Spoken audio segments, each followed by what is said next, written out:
Metro line का बनना और प्रॉपर्टी रेट्स का बढ़ना, इन दोनों के कनेक्शन से हम बखूबी परिचित हैं। हमने ये देखा है कि जब भी मेट्रो लाइन बनती है तो उसके आसपास के क्षेत्रों में प्रॉपर्टी के भाव बढ़ने लगते हैं। ऐसी ही एक और खबर आई है।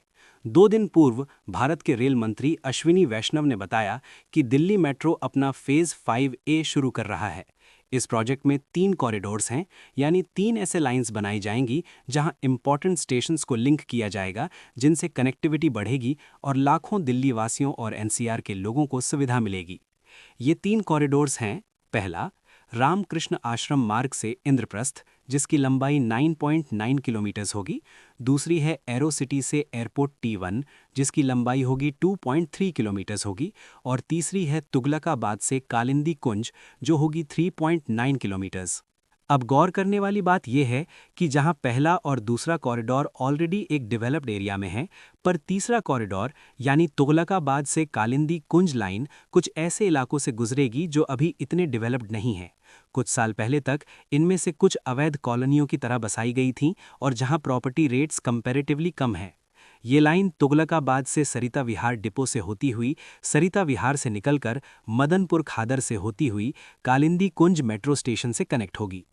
इसका मतलब ये कि जब सरिता विहार डिपो से कालिंदी कुंज की ओर मुड़ेगी तो मोलड़बंद से गुजरेगी और बदरपुर के जैतपुर आदि इलाकों में कनेक्टिविटी बेटर हो जाएगी, जिसका सीधा असर प्रॉपर्टी के रेट्स पर पड़ेगा।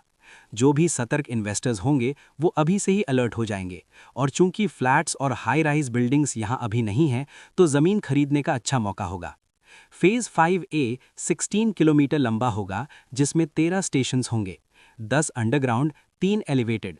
रेल मंत्री ने बताया कि इसको बनने में 3 वर्ष का समय लगेगा और कुल लागत 12,015 करोड़। इन कॉरिडोर्स के बनने के बाद दिल्ली में मेट्रो की कुल लंबाई 400 किलोमीटर से भी ज़्यादा हो जाएगी, जो अपने आप में ही एक रिकॉर्ड होगा।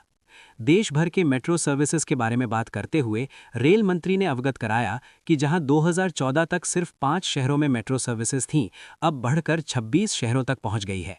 यानी दूसरे शब्दों में 2014 में जहां देश भर में मेट्रो की लंबाई 248 किलोमीटर थी, अब बढ़कर 1090 किलोमीटर हो गई है। पिछले 11 वर्षों में बड़े शहरों में मेट्रो एक ऑल्टरनेटिव ट्रांसपोर्ट फैसिलिटी बनकर उभरी है और कुल राइडरशिप 28 लाख से बढ़कर 1.15 करोड़ यात्री इस सुविधा का लाभ उठा रहे हैं। अब फेज 5 लॉन्च हो रहा है, जिसकी कीमत 12,015 करोड़ होगी। ये तो हुई फेज 5A की बात। फेज 4 अभी अंडर कंस्ट्रक्शन है, जिसमें 6 प्रोजेक्ट्स हैं। पहला एरो सिटी से तुगलकाबाद, जिसकी लंबाई 23.2 किलोमीटर्स है। दूसरा जनकपुरी से आरके आश्रम, लंबाई 29 किलोमीटर्स। नेक्स्ट मुकुंदपुर से मौजपुर को जोड़ेगी और ये मेट्रो लाइन 8 की एक्सटेंशन है। ये 12.3 किलोमीटर लंबा रूट है। चौथा प्रोजेक्ट इंदर लोक से इंद्रप्रस्थ का है और ये भी 12.4 किलोमीटर लंबा है। पांचवां लाजपत नगर से साकेत, जो 8.4 किलोमीटर लंबा है। और आखिरी रिठाला से कुंडली, जो 26.5 किलोमीटर सफर तय करेगा। ये लिंक सोनीपत के निवासियों के लिए एक वरदान साबित होगा, स्पेशली वो जो रोजगार के सिलसिले में दिल्ली आते जाते हैं। प्रॉपर्टी संवाद टीम का ये एनालिसिस है कि इस फेज 4 और 5A के एक्सपेंशन से सबसे ज्यादा रियल एस्टेट प्राइसेस में अगर उछाल आएगा तो एक फेज 4 के रिठाला कुंडली सेक्टर में आएगा, जहां रोहिणी से लेकर तमाम वो इलाके जहां से मेट्रो लाइन गुजरेगी, और तुगलकाबाद से कालिंदी कुंज के एरियाज में देखी जाएगी। आपके विचार में किन एरियाज में प्रॉपर्टी रेट सबसे ज्यादा उछाल आएगा, कमेंट्स में बताएं। रियल एस्टेट और इंफ्रास्ट्रक्चर डेवलपमेंट न्यूज के लिए देखते रहिए प्रॉपर्टी संवाद।